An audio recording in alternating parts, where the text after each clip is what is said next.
لم یاتی نذیر کفی نظرین لم یاتی نذیر کفی نظرین مثل تو نہ شد پیدا جانا جگ راج کو تاج تورے سر سو جگ راج کو تاج تورے سر سو ہے تجھ کو شہیں دوسرا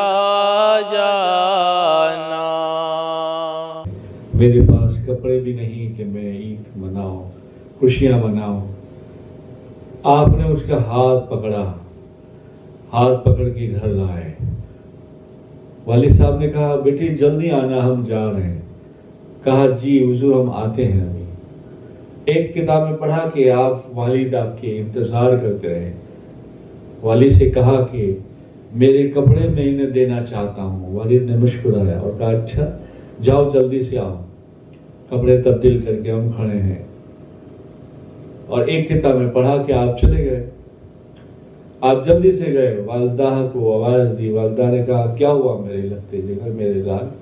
ایک بچہ آپ کے ساتھ تھا۔ کہا امی جان غریب نوازی تو 9 سال کی عمر سے آپ نے دکھانا شروع کر دیا۔ لوگ کہتے ہیں غریب نواز جو بے ایمان ہوتے ہیں کہاں سے ہوئے، کیسے بنے؟ ایسے بنے غریب نواز۔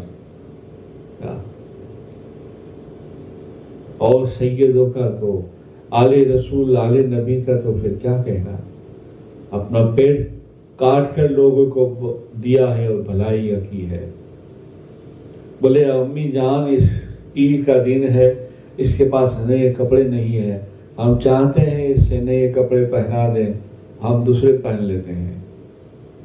تو والدہ بھی تو والدہ تھی، کہا اچھا بیٹے کپڑے اتارو دوسرے پہنو، میں یہاں تک اس کو تھوڑا سا سجا دیتی ہوں۔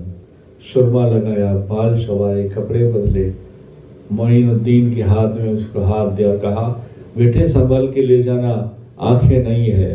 آپ فرماتے امی جان دعا کرے نا آپ، اور میں بھی آمین کہہ دوں اس کی آنکھیں آ جائے۔ سبحان اللہ سبحان اللہ۔ آپ ہاتھ پکڑ کر عیدگاہ تک لائے اور والد پاک کے بازو میں بیٹھ گئے، وہ لڑکے کو بھی بٹھا دیا۔ اب آنکھوں سے معذور تھا، دکھتا نہیں تھا، کیا خوش ہو رہے تھے بڑے، والد بھی دیکھ کر خوش ہو رہے تھے۔ سبحان اللہ، کیا خوشی ہوگی، کیا یہ نظارہ ہو گیا، کیا یہ وقت ہوگا۔ اس وقت اس نظر میں کتنے لوگوں کی نظر ہوگی، خود عرش اعظم سے اللہ کی نور کی نگاہیں دیکھتی ہوگی۔ بلکہ حکم آیا، کیا آیا؟ عید کی نماز ہوئی، نماز کے بعد سجدے میں گئے۔ آپ نے کہا میرے بھائی سجدے کا شکریہ ادا کرو، سجدے شکر کرو کہ ہماری عید کی نماز ہو گئی، اللہ قبول فرمائے۔ تو اس نے سجدے میں جا کر سر رکھا اور آپ نے بھی رکھا اور ہاتھ اٹھائے اور کہا پروردگار عالم تجھے تیرے حبیب کا واسطہ، بزرگوں کا واسطہ، میری والد والدہ کا واسطہ، میں نے جہاں تک ہو سکا سخاوت کی، اس کا دل جیتا جو مجھ میں تھا۔ اب آنکھیں دینا تجھ میں ہے، مولا اس کی آنکھیں روشن کر دے۔ جیسے ہی اس نے سر اٹھایا آنکھیں روشن ہو گئی تھی۔ سبحان اللہ، آنکھوں میں نور آ گیا تھا۔ سبحان اللہ، اس نے دیکھ کر ہی کہا آپ مجھے لائیں، آپ میرے دوست ہیں۔ سبحان اللہ، غریب نواز نے گلے لگایا، بڑے پیار محبت سے کہا ہاں ہم ہی تمہارے دوست ہیں۔ سبحان اللہ، یہ بھی کتابوں کے اندر ملتا ہے. گلزار چشت ہے, گلشن چشت ہے, داستان غریب نواز ہے, سیرت غریب نواز ہے. پڑھو تو صحیح اور اپنے ایمان کو مضبوط کرو. یہ سوتے نہیں ہیں, مزاروں میں جاگتے ہیں, زندہ ہے, حیات ہیں. اور اللہ نے اس کے لیے قرآن میں کہا الا ان اولیاء اللہ لا خوف علیہم ولا هم یحزنون. المختصر پھر امن و سکون کی تلاش میں حضور غریب نواز کے والد والدہ خراسان میں آئے اور پھر وہاں رہے. لڑائی میں بادشاہ مارا گیا, اپنے وطن چھوڑا اور خراسان روانہ ہوئے. اور وہاں پر بھی جو ہے آپ خراسان میں جا کر نشاپور گاؤں شہر میں رہے اور حلال روزی کے لیے آپ نے پون چکی اور ایک باغ خریدا اور اپنے بچوں کو پرورش کرنے لگے. کتابوں میں آتا ہے حضور نواز کے ایک بھائی بھی تھے, ایک بہن بھی تھی. آگے واللہ عالم جو کتابوں میں آیا ہے وہ میں بول رہا ہوں. اور آپ کی عمر اس وقت 7 برس کی تھی. نشاپور پہنچنے کے کچھ عرصے کے بعد حضور غریب نواز رضی اللہ تعالیٰ عنہ کے والد محترم نے بھی دنیا سے آنکھیں بند کر لی اور دنیا سے الوداع کہہ دیا. ساری ذمہ داری والدہ کی طرف آئی. والدہ نے بھی آپ کو خوب سجایا, پڑھایا اور سب کا حق حصہ دیا. ابھی آپ کے والد پاک کا کچھ عرصہ ہی ہوا تھا کہ بی بی ماہ نور نے بھی اس جہاں سے رخصتی کر لی. یعنی باپ کا بھی سایہ اور ماں کی آغوش, باپ کا سایہ اور الفت دونوں سے آپ محروم ہو گئے.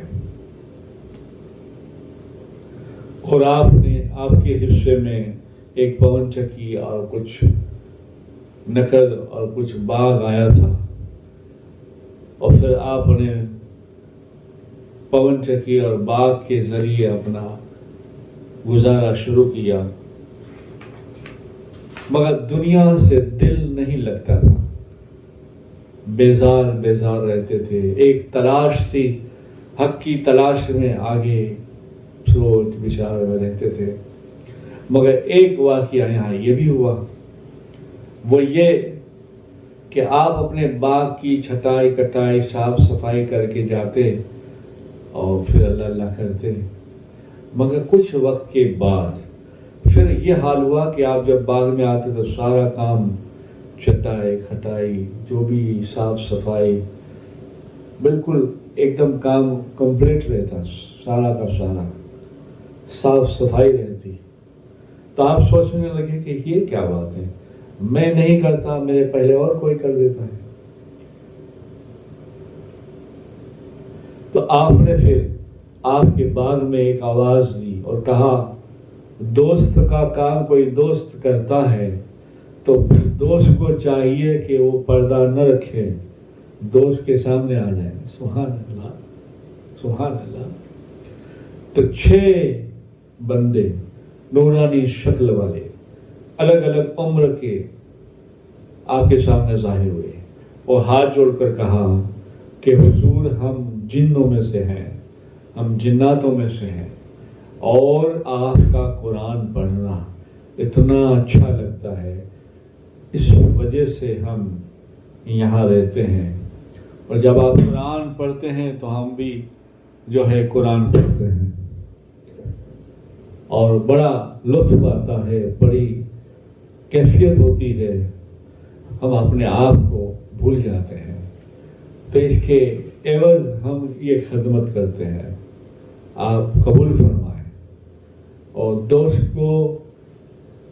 دوست کے ساتھ بس ظاہر حکم دیا ہے تو حاضر ہے, مگر کرم فرمانا ایسا کہ جانے کو نہ کہنا. سبحان اللہ, جانے کو نہ کہنا.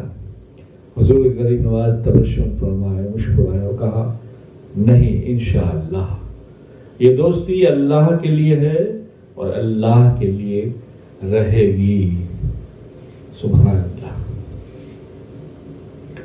پھر زندگی میں ایک ایسا موڑ آیا کہ ایک دن آپ اپنے باغ میں تھے کہ حضرت شیخ ابراہیم قندوزی رحمت اللہ علیہ گھومتے پھرتے آپ کے باغ میں تشریف لائے.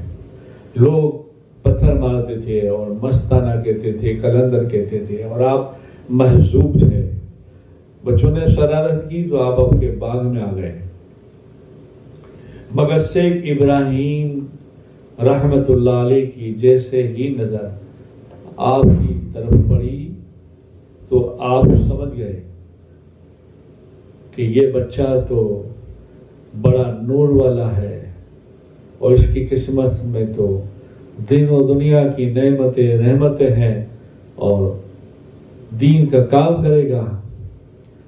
تو آپ اس کے قریب آئے تو حضور غریب نواز نے بھی خوش ہو کر آپ کو بٹھایا اور کچھ پھل فروٹ لائے. ایک کتاب میں ہے انگوروں کا موسم تھا تو کچھ پکے ہوئے انگور لائے اور آپ کی خدمت میں پیش کیا. آپ نے کھایا اور آپ حضور غریب نواز دو زانوں ادب سے بیٹھ گئے. آپ نے کھایا اور کھانے کے بعد پھر حضرت شیخ ابراہیم محجوب قندوزی مسکرائے اور کہا لگتا ہے آج امانت دینے کا وقت آ گیا ہے. سبحان اللہ. یہ جو الفاظ ہے وہ دوسری کتاب سے میں نے پڑھا ہے گلشن چشت سے. اور ایسا کہہ کر آپ نے کچھ تلوں کا